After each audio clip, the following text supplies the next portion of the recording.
If I could sit down with every young worker, every middle-aged saver, every tired couple staring at a checking account that never seems to stay full, I would not begin with stock tips. I would begin with a number, $15,000. That number will not sound impressive to people who only know how to talk about money in giant headlines. It does not sound glamorous. It does not sound elite. It does not sound like the kind of number that changes a life. But I have lived long enough to know that the numbers that change a life are often small enough to be mocked by people who have never built anything carefully. The first $15,000 is not the finish line. It is the first wall most people never climb, and because they never climb it, they never experience the moment when money stops being only something they earn and starts becoming something that can help them. That is the real divide. Most people think the line between staying broke and building wealth is crossed when you get a big promotion, inherit a windfall, marry into security, buy the right stock, or stumble into some hot idea before the crowd notices it. That is fantasy. Real wealth is usually built in a much duller, more demanding way. It starts when a person proves that he can keep some of what he earns, protect it, add to it, and leave it alone long enough for arithmetic to begin working on his behalf. The hard part is that arithmetic is very boring in the beginning. That is where almost everybody fails. They do not fail because they are stupid. They do not fail because somebody held them down every second of their lives. They fail because the first stage of wealth feels unfairly slow, and human beings are not naturally designed to stay enthusiastic while visible progress is crawling. You save for months, and the account still looks fragile. You cut spending, and the reward feels tiny. You pass on dinners, upgrades, vacations, status purchases, and all the little treats modern life constantly offers as compensation for being alive. And after all that discipline, you are still looking at a number that seems too small to matter. That period discourages more future millionaires than any bear market ever will. I want you to understand why. When your savings are very small, you are doing nearly all the work yourself. Your labor earns the money, your restraint keeps the money, your discipline adds new money, and the money itself contributes almost nothing. That is a brutal phase, because it makes a saver feel as if he is dragging a dead machine uphill. Let me put it plainly. Suppose a person manages to save $400 a month. I do not care whether he is a teacher, a mechanic, a nurse, a warehouse worker, a bookkeeper, a waiter with 2 jobs, or a young parent trying to keep the lights on and still build a future. The occupation is not the point. The behavior is the point. $400 a month becomes $4,800 a year. After a full year of restraint, planning delayed gratification, and saying no, when saying yes would feel better, that person may look down and see roughly $5,000. $5,000, that is the stage where weak thinking enters the room. A person says, I did all of that for this. I skipped the bigger apartment for this. I drove the old car for this. I packed lunches for this. I worked extra hours for this. And because the mind loves straight lines, it makes a stupid calculation. It says if 1 year gets me about $5,000, then wealth must take forever.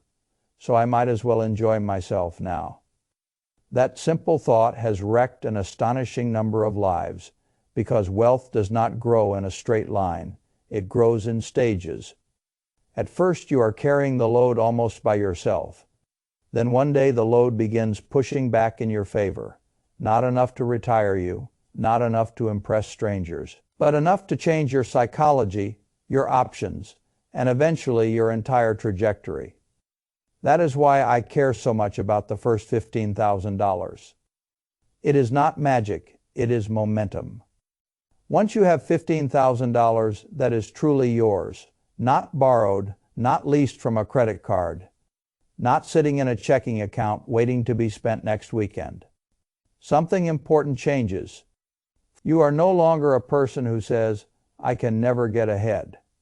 You have proof that you can. That matters more than many people realize.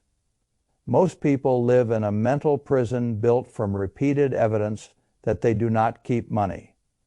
Every car repair knocks them back. Every medical bill knocks them back. Every holiday knocks them back. Every temptation knocks them back. So they begin to think of themselves as people who are not built for wealth.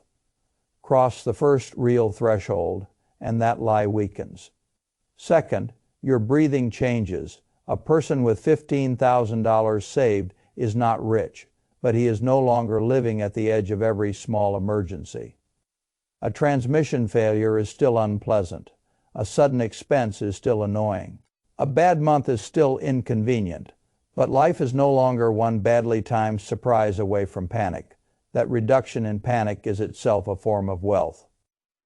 Third, the arithmetic becomes visible. When you have $1,000, the returns are so small, they feel like a rounding error. The money is there, but it does not yet feel like a helper. When you have $15,000, even ordinary returns begin to look real enough to notice. The account starts producing a result that did not come directly from your last paycheck. It is still modest, but it is alive. That is when people finally see what they have been working toward. I have watched this happen in countless forms. The man making a perfectly ordinary income who quietly reached a base level of capital and then found that opportunities started treating him differently. The woman who stopped believing she was naturally bad with money because she finally had a reserve large enough to prove otherwise. The family that stopped making every decision from a place of fear because there was now enough cash and invested savings to create some room. That room matters. Room is where good decisions live. Scarcity narrows the mind. It makes every choice feel urgent. It makes people grab at bad opportunities because they think they cannot afford patience. It makes them finance things they should not finance, buy things they cannot really own, and accept terms they would reject if they had even a modest cushion, a little capital. But it changes the terms on which you face your problems, and then the mathematical change begins. If you have $15,000 and earn a sensible return, the money still does not carry the whole load. That is not the point. The point is that it begins carrying some of it, move from $15,000 to $30,000, and the returns become more noticeable. Move from $30,000 to $75,000, and move from $75,000 to $150,000, and you reach a moment most people never imagined in the beginning. The capital you once built dollar by dollar now contributes with real force. That is the crossover. At first, you are lifting the money. Later, the money starts helping lift you. The tragedy is that most people quit before they ever reach the handoff. They quit during the flat part of the curve. They quit while their own sacrifice is doing all the work. And the account is still too small to produce a satisfying reward. They do not realize that the flat beginning is not evidence the process is broken. It is the price of admission. That is why I have always believed temperament matters more than IQ in financial life. A reasonably intelligent person with patience, discipline, and the ability to keep doing boring things will usually beat a brilliant person who cannot delay gratification. The market does not hand out medals for excitement. It rewards endurance, rationality, and the refusal to interrupt compounding without a very good reason. Now let me tell you where the early effort gets destroyed. Not by complicated economic theory, by ordinary human weakness. The first weakness is impatience. Impatience is the tax people pay for wanting visible progress too quickly. They save for a while, the number still looks unimpressive, and they decide the whole effort is pointless. They tell themselves they deserve a reward for being disciplined, which is one of the most expensive sentences in the English language. I have seen people work hard for 2 years building a base, then blow apart the whole effort over one purchase designed mainly to keep up appearances. A car that eats the future. A vacation financed with the next 6 months of hope. A bigger house that requires tomorrow's freedom to pay for today's image. A speculative investment entered, not from understanding, but from boredom and envy. Every one of those choices feels temporary. The damage they do is usually not temporary at all. The second weakness is envy. Envy is one of the dumbest ways to lose money because you get no pleasure out of it. At least a person who overeats enjoys dinner. A person driven by envy gets only the anxiety of comparison and the expense of trying to respond to it. You can be doing well, genuinely well, and still ruin yourself if you keep looking sideways. Your neighbor buys the new truck. Your coworker upgrades the kitchen. Someone your age posts pictures that make his life look larger than yours. A friend claims he doubled his money in something you do not understand, and suddenly your perfectly sensible plan starts feeling small. That is where people abandon the arithmetic that would have made them secure in favor of emotional decisions designed to avoid feeling left behind. It is madness. You do not know who is financing their image, who is stretched to the breaking point, who is one layoff away from trouble, who is lying by omission, or who is taking risks that will make them look brilliant for 6 months and desperate later. But envy never asks for the full balance sheet. It reacts to surface impressions. That is why it is so costly. A person who can stop comparing his chapter 3 to someone else's staged photograph of chapter 12 acquires a tremendous advantage. He gets to keep his own plan. He gets to continue adding bricks while everyone else is decorating scaffolding. The third weakness is self-pity. Self-pity is poison because it gives people a story that excuses inaction. It tells them their situation is uniquely unfair. Their starting point is too low. The game is too rigged. Other people had too much help, and discipline will not matter anyway. Once a person starts feeding that voice, he usually stops doing the simple things that would improve his life. I am not saying every person starts from the same place. That would be nonsense. I am saying self-pity does not move anybody closer to freedom. Self-pity will not increase it. If your expenses are high, self-pity will not cut them. If your skills are stale, self-pity will not sharpen them. If your future is fragile, self-pity will not strengthen it. The only useful response is action. Spend less than you earn. Save something every month. Improve your value. Protect what you save. Stay patient. Repeat. That recipe sounds too plain for people who want glamour. It does not sound too plain to me. It sounds like how wealth is actually built. One of the most helpful habits I know is to think backward. Instead of asking only, how do I get rich? Ask the more practical question, what would almost guarantee that I stay poor? The answers are not mysterious. Spend everything you make. Carry high-interest debt. Treat every raise as permission for a more expensive lifestyle. Quit learning. Become unreliable. Marry yourself to appearances. Take leverage you do not need. Try to get rich quickly. Interrupt every compounding process the moment it gets boring. Measure your life against people you do not really know. Blame the world long enough that you stop governing your own behavior. Do those things consistently, and poverty will not need to hunt for you. You will walk right into it. Avoid those things consistently, and your odds improve dramatically, even if you never become some kind of financial celebrity. People hear that and complain that it is too simple. Of course it is simple. Simple is not the same as easy. The difficulty is not in understanding the rule. The difficulty is in following it when temptation is loud and progress is quiet. That is why systems matter more than motivation. Motivation comes and goes. Systems remain when mood disappears. If I were trying to help a household cross the first $15,000, I would not give them a speech about inspiration. I would help them build a structure. Savings moved automatically the day income arrives. A clear number for essential expenses. A ruthless distinction between what is useful and what is vanity. a written list of debts ranked from most dangerous to least, a plan for skill improvement so earning power can rise over time, a rule that major purchases must survive a waiting period, a rule that windfalls do not become excuses for lifestyle inflation, a rule that investment decisions must be understandable in plain English before any money leaves the account. That is how serious progress is made. Not by feeling heroic for a week, by making foolish behavior harder and sensible behavior easier. I also want to warn you about leverage, because leverage is how impatient people turn a solvable financial life into a permanent scar when a person has $8,000 or $10,000 and starts feeling restless.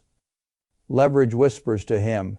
It says, you do not need to wait. You can accelerate. You can borrow against the future.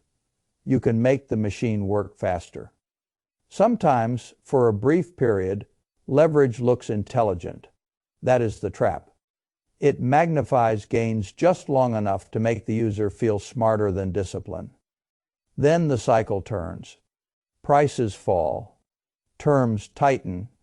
Income gets interrupted, and the same leverage that once looked clever begins tearing the structure apart. The first rule of getting rich is that you do not need to do it 4 times. You need to do it once and keep it. That is why I would rather build capital slowly than borrow speed from a future I have not yet earned. Another thing people forget is that saving alone is only half the equation. You also need to become more valuable. The safest way to earn more is to deserve more. That means learning, it means reading, it means acquiring skills that other people will pay for. It means becoming dependable enough that when responsibility appears, your name is the one somebody says aloud. No wise person I have ever known stopped learning and kept growing. The world pays very well for rare combinations of judgment, skill, and good behavior. A person who increases earning power and keeps expenses under control creates a double engine. More money comes in and a higher percentage of it stays. That is how crossing the first threshold stops looking impossible. A lot of people tell themselves their salary is the whole story. It is not. Your salary today is a snapshot, not a life sentence, unless you decide to stop developing. If you remain useful, remain curious, and remain teachable, your earning power can rise. If your earning power rises and your spending does not rise just as fast, your savings rate changes. Once the savings rate changes, the timeline changes. Now, let me show you why the first real pile of capital matters beyond psychology. Opportunities begin to notice you. A person with $500 cannot do much, except avoid disaster. A person with $5,000 can breathe a little. A person with $15,000 starts to have choices. He can handle a bad month without liquidation. He can be patient when a good opportunity appears. He can buy into a sensible venture, a small business idea, a property improvement, a market decline, or a period of forced selling when others are immobilized. Capital attracts opportunity because capital gives you the ability to act. In every period of financial stress, the people with liquidity and nerve get offered deals the fully extended person cannot touch. That pattern is as old as markets themselves. This is why I care so much about building a base before the crowd realizes it needs one. When the world becomes more indebted, more leveraged, and more dependent on easy money, small savers need a cushion even more, not less. In a strained environment, the person with no cash is a forced seller. The person with some cash and some invested capital can be a selective buyer. That difference changes lives. I do not need to predict the exact month of trouble to know trouble will come in some form. It always does. The world gets overconfident, credit gets stretched, people finance things they should have bought more carefully or not bought at all. The idea spreads that, because a system has held together recently, it is automatically. Then reality reappears. When that happens, Capital is not just money. Capital is patience. Capital is bargaining power. Capital is the right to wait. Capital is the ability to tell a bad deal. No capital is what turns chaos from a personal disaster into a field of possible opportunity. And that is why the first $15,000 is so important. It does not make you rich. It gets you out of the most dangerous zone, the zone where every surprise hurts too much and every opportunity arrives too early. Some people make the mistake of reaching the first threshold and immediately upgrading their lifestyle. That is another form of self-sabotage. The moment the account looks respectable, they loosen every standard. They tell themselves they have earned it. They start spending as if the machine is already mature. That is like planting a tree and then digging it up because you are impatient for shade. The people who build lasting wealth usually do something less dramatic and far more effective. They keep living below their means for longer than vanity would prefer. They let the base become 30,000, then 50,000, then 75,000, then more. They allow the machine to gather weight. Every dollar not spent becomes another employee in the service of future freedom. That is how the thing compounds. The greatest fortunes I have seen, whether large or modest by public standards, were not built mainly by brilliance. They were built by long stretches of sensible behavior. A person avoids stupid debt. He works steadily. He keeps learning. He saves regularly. He invests in understandable things. He resists the urge to show off. He does not panic every time the market coughs. He does not chase every shiny object. He keeps going. That sounds almost insulting in its simplicity. It should not. The world is full of people who know the right sentence and do not live it. What separates outcomes is not usually information. It is conduct. So if you are standing at the beginning, feeling embarrassed by the size of your account, do not make the common mistake of despising the stage you are in. Respect it. The flat beginning is where financial character is built. The person who survives the slow stretch acquires more than money. He acquires the habits required to handle money once it becomes meaningful. That is why the first $15,000 matters so much. It is not only a financial threshold, it is a behavioral threshold below it. Life keeps trying to pull you back into reaction.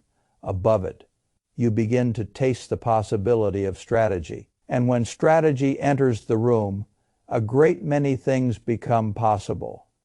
You can invest instead of merely recover. You can wait instead of rush. You can think instead of panic. You can say no instead of accepting whatever terms the world shoves toward you. That is freedom in its early form. Not yachts, not applause, not the performance of wealth. Freedom, the freedom to choose with a little more calm. The freedom to act when conditions favor the prepared. The freedom to stop living one accident away from humiliation. If I were reducing the entire lesson to a handful of rules, I would make them painfully plain.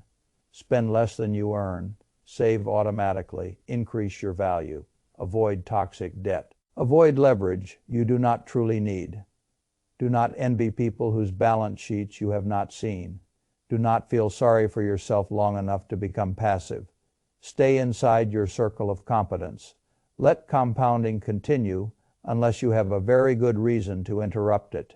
And above all, do not quit during the flat part, simply because the results are not yet entertaining.